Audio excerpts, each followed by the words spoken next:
You're watching BCTV. We're all about Branford.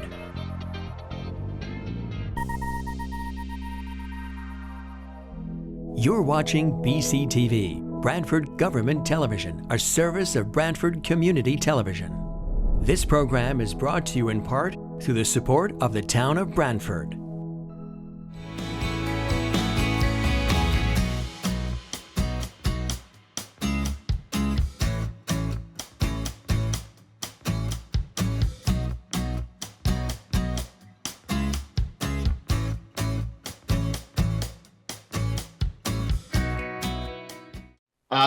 Call this meeting of the Branford Planning and Zoning Commission to order. It is So hold Thursday. on.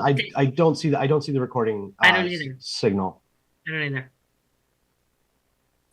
It was on because BCTV put it on. No, but That means it's broadcasting, not necessarily recording. Okay, Recording in my apologies. progress. That's something different. Okay, we're recording. Okay. Good evening. We'll call this meeting of the Branford Planning and Zoning Commission to order. It is Thursday, April 3rd, 2025. I have 7:06 p.m. We'll start by introducing members of the commission and staff. Commission member Joe Chadwick. Joe, are you here? Joe Chadwick is present. Commission member Joe Vaiuzo. Joe, are you here? Joe Vaiuzo is present.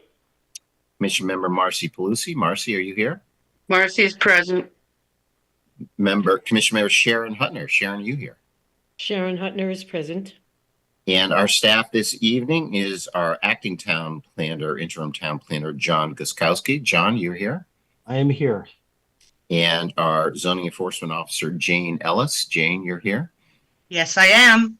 And our clerk recording secretary lurking in the background is Michelle Martin. I am Chuck Anders' chair. We'll start by asking John to read the notice of public hearing. Okay, legal notice, Town of Branford. The Planning and Zoning Commission of the Town of Branford, Connecticut hereby gives notice of public hearing to be held on Thursday, April 3rd, 2025 at 7 p.m. by remote technology to consider the application listed below. Information regarding how to participate in the public hearing will be provided on the commission's meeting agenda that will be posted on the town's website at least 24 hours prior to the meeting. Application number 1, 25-1.7, special exception for grading, parentheses, section 6.8 on parentheses, within 100 feet of a wetland located at 35 Howard Avenue, Kim McCabe and Charles Watts, applicants and owners. At said hearings, all persons will have the right to be heard. Copies are on file in the Planning and Zoning Commission's office at Planning and Zoning Department, 1019 Main Street, Branford, Connecticut, 06405. Written communications may be sent to the above address or to planningandzoning@branford-ct.gov. Branford Planning and Zoning Commission, Charles Andrus, chairperson, and this was published in the Sound newspaper on March 20th and March 27th. Chuck Anders here. Thank you, John. We'll follow on normal format for public hearings as the applicant goes first, makes his presentation, including any comments from consultants. After that, we typically turn it over to commission and staff, hear a summary of the staff report, get questions and comments from the commission. At that point, we open it up to the public, and I'm going to ask either John or Jane to explain the process for participating in the public hearing, for this remote public hearing, about what you press on your computer and so forth. Ask that you state your name and address for the record, make your comments. After the public portion, we allow the applicant to respond to any of the public comments. And there may be further questions, comments from commission members. We may or may not close the public hearing depending on how it goes. So that's how that works. And I don't know, Jane, are you familiar? Can you explain for the public how to participate? If the public would like to participate, wow. On your computer, there's a microphone for two-way communication. During the public hearing, if you wish to speak, please raise your hand in the participant window. And if you do not have a microphone, you will need to call in order to speak. During the public hearings, if you do not wish to speak, you may type your comments into the chat feature. I will try my best to keep that open and take a look. Those joining through the Zoom software should be all up to date and you're all here. And if joining by mobile application, click More in the lower right corner and select Raise Hand. Chuck Indus Chair. Thank you, Jane. Okay, then we'll follow our agenda here. And the first item is for public hearing is Kim McCabe and Charles Watts, applicant and owners for 38 Howard Avenue. This special exception for grading, section 6.8, within 100 feet of wetland. The applicant's attorney, Marjorie Shansky, has requested that we open and continue this matter to our May 1st meeting. We have a meeting, that's our first meeting in May, on May 1st. So that is what we will do. If you're here on that one tonight, I don't see many people. It looks like the applicants may be here, but their attorneys requested that we open and continue this matter. So that's what we will do. So item number one is that is open, and we're continuing that to our May 1st meeting. Our May 1st meeting, again, that's also at 7 p.m. by remote technology, just like this one, the same Zoom sign in. So that's it for number one. That's being continued. And that's it for public hearings. And then for old business, we have two items, both the Mariners Landing project, that is a special exception and a site plan modification for the Mariners Landing proposal. And we have the public hearing scheduled on that for our next meeting. And our next meeting is actually April 24th. Which is the fourth Thursday, not the third Thursday. We usually meet the first and third Thursday, but I believe there was Passover. I think it's also Holy Thursday. I'm not sure. So that our next meeting actually is on April 24th, and that's when those are scheduled for, those two items of old business. That brings us to new business. In the new business, we have an application for a special exception accessory apartment that we received, and we'll schedule that for a public hearing, probably one of the May meetings, I believe, for that. So we do need a public hearing for that one. So that is that's most of our agenda right there. But we do have some minutes that were sent out. The minutes of our March 20th meeting were sent out in our packet. I don't know if people have had a chance to review those, and if they looked okay, if someone wants to make an appropriate motion with respect to the March 20th minutes. And also, by the way, I'm sort of backing up here, but on the first item that we opened and continued, and I don't know if it made it on the record, but Marcy Pelosi did state for the record that she is recusing herself from that public hearing. Again, that was 38 Howard Avenue. And I know, Marcy, you mentioned that at the beginning, but I'm not sure the tape recording was on, so we had that on the record. So then going back to the minutes of our March 20th meeting, if people have taken a look at those, and does someone want to make an appropriate motion? Chadwick makes that motion. Joe Chadwick makes a motion to approve the March 20th, 2025 minutes. Is there a second?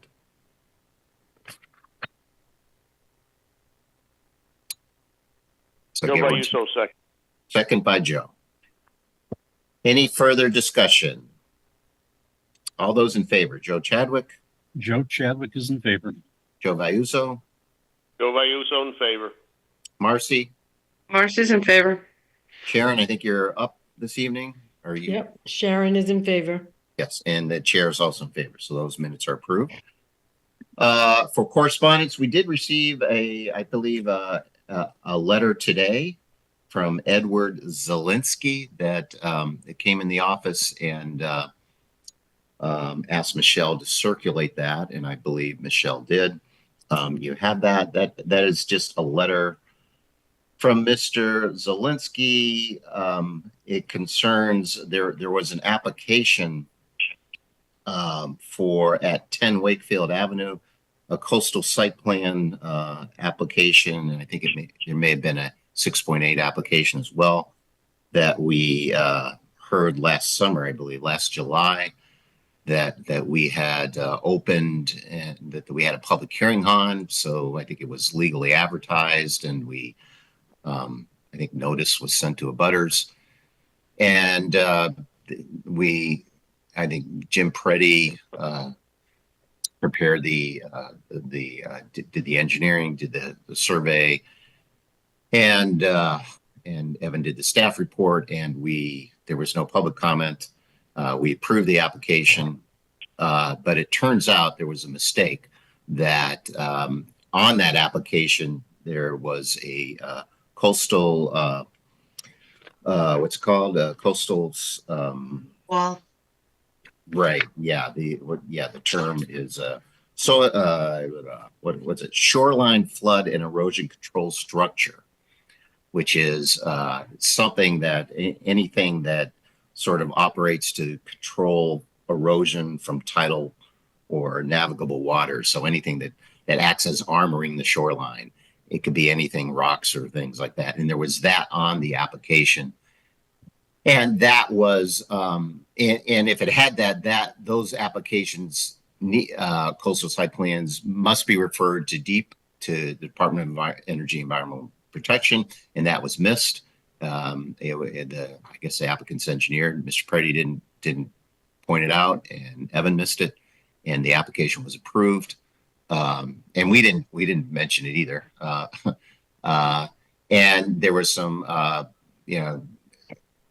concerns because there was activity on the site, and some people raised some concerns to DEEP, and they found out about it. The bottom line is, and so that's in this letter, they came down, they did an investigation, sort of indicated, yes, you should have sent it to us, in which they're right, they're correct, they should have sent it to us. But the bottom line, it looks like they did a site visit, and they ultimately agreed that with certain improvements, I think there may have been a few modifications that the DEEP agreed that could be approved by staff. And I think one of their findings is that there wasn't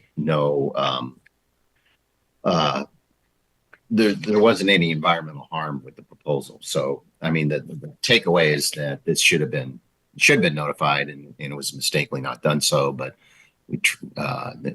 the applicant, will try to be on the lookout for that in the future. And anyway, the letter itself is sort of running through that. It wasn't by the immediate neighbors. The immediate neighbors were, I think, notified of the application, and no one testified at the hearing. But this is a property owner that lives, I think, a few down a ways on the area. So basically, it was a request that I think it was a request to meet, and perhaps also to be notified in the future of other things. There are no pending applications as far as I know with respect to the site. My thought was that with respect to this, we have our new town planner starting, I think, April 14th. That's Mikkel Wackers, and this is something that we can refer to him, and because it's probably rather than having John try to review this, because he's probably leaving shortly, and we can address that as needed. You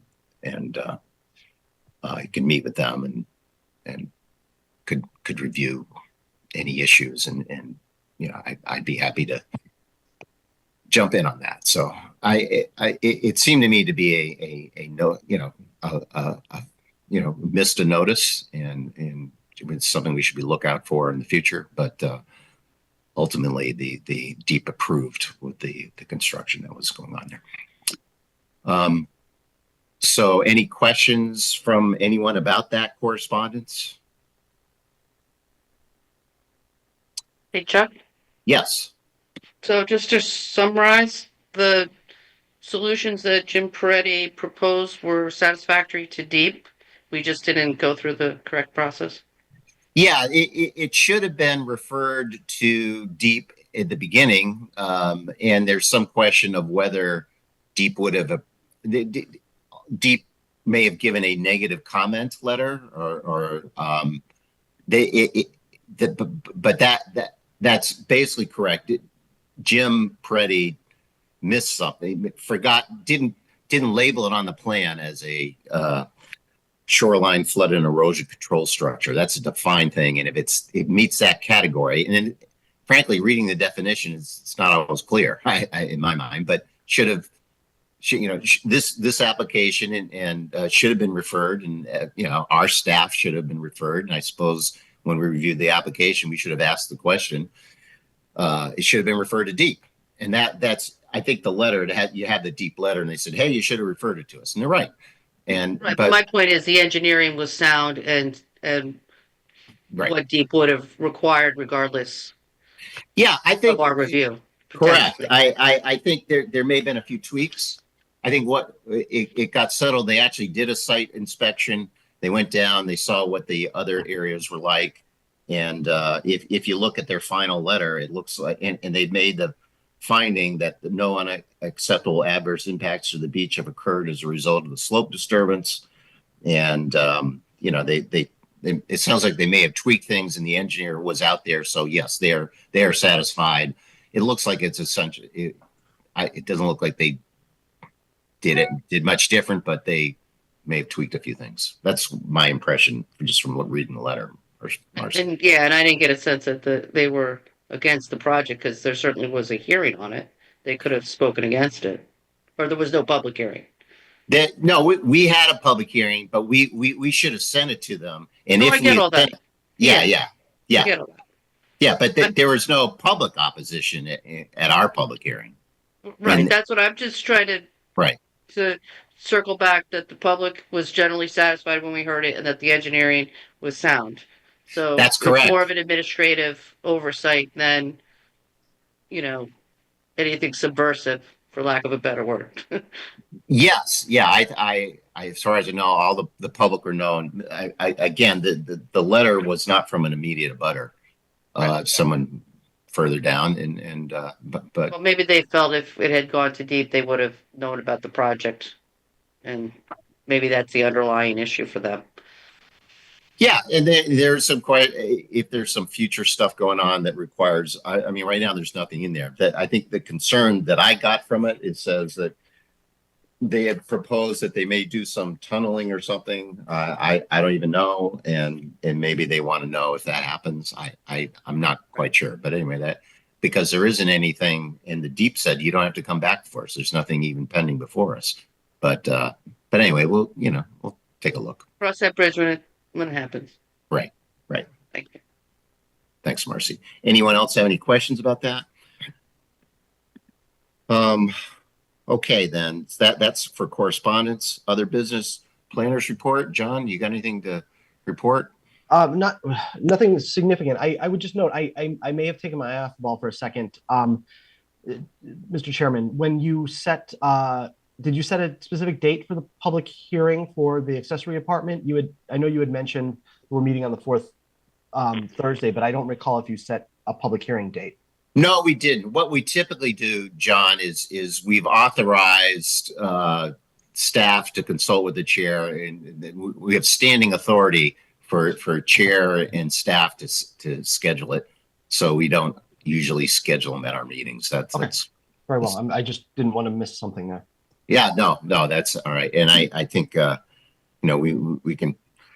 It's sort of seeing what's on what agenda. I know the May 1st one looks like the Howard Avenue is happening. That could take some time on that one. So maybe the May 15th might be easier. We'll see what else is coming in too. But I think it would be one of those dates, either May 1st or May 15th, I think. Okay. Thank you. It makes sense.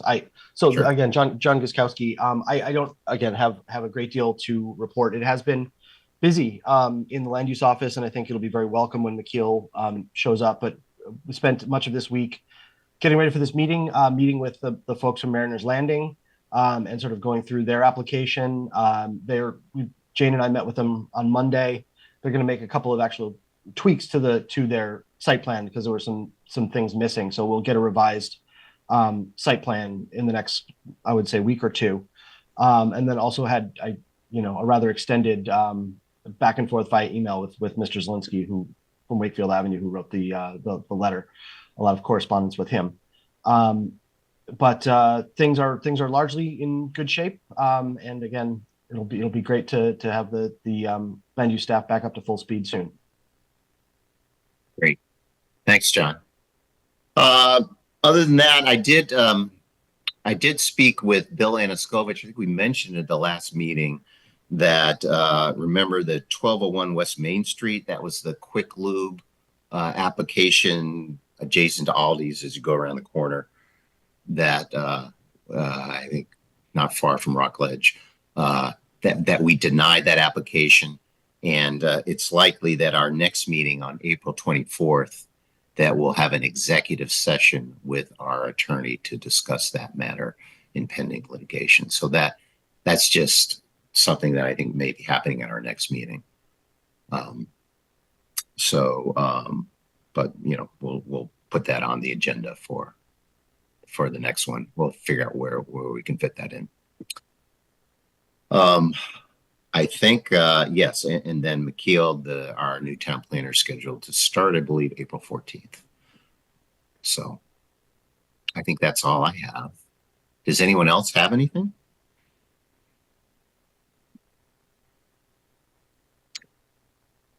Well, if no one else does, then I you know, we can, someone want to make a motion to adjourn? Marcy will make a motion to adjourn. Motion to adjourn made by Marcy. Is there a second? Chadwick seconds. Second, Joe Chadwick. Any further discussion?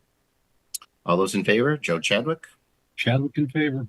Joe Vayuzo, Joe Vayuso in favor. Marcy, Marcy's in favor. Sharon, Sharon is in favor. and Chair is also in favor. So, good night, everyone. Not quite a record maybe, but we'll see. A good night. Okay. Take care. Good night, everybody. Be well. This program was brought to you in part through the support of the Town of Branford. Watch town meetings and other videos on demand at BranfordTV.org.